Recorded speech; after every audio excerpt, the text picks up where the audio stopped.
அப்படிப்பட்ட மன நிம்மதியை தர வேண்டிய ஒரு பாசமும் பிணைப்பும் இருக்க வேண்டிய இன்றைக்கு குடும்ப வாழ்க்கை இன்றைக்கு சண்டை சச்சரவுகளாலே ஒவ்வொரு நாளும் போகிறது. காலைல எந்திரிச்சோனே முதல்ல சண்டை ஆரம்பிச்சிருது.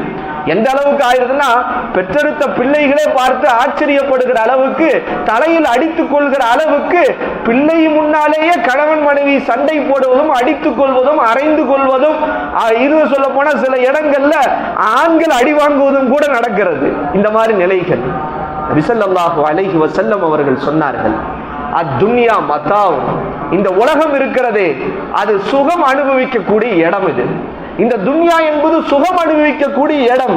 வஹைரு மதாயிஹா, இந்த உலகத்தின் சுகபோகங்களிலேயே சிறந்த சுகபோகம் எது தெரியுமா? அல் மர்அத்து சாலிஹா, சாலிஹான பெண்மணி என்று நபி ஸல்லல்லாஹு அலைஹி வஸல்லம் சொன்னாங்க. சாலிஹான பெண்மணி இருக்கிறார்களே, இந்த உலகத்தில் ஒரு மனிதன் அனுபவிக்கக்கூடிய அத்தனை சுகபோகங்களிலேயும் ஆகச்சிறந்த சுகபோகம் அல் மர்அத்து சாலிஹா, சாலிஹான மனைவி என்றார்கள் நபி ஸல்லல்லாஹு அலைஹி வஸல்லம்.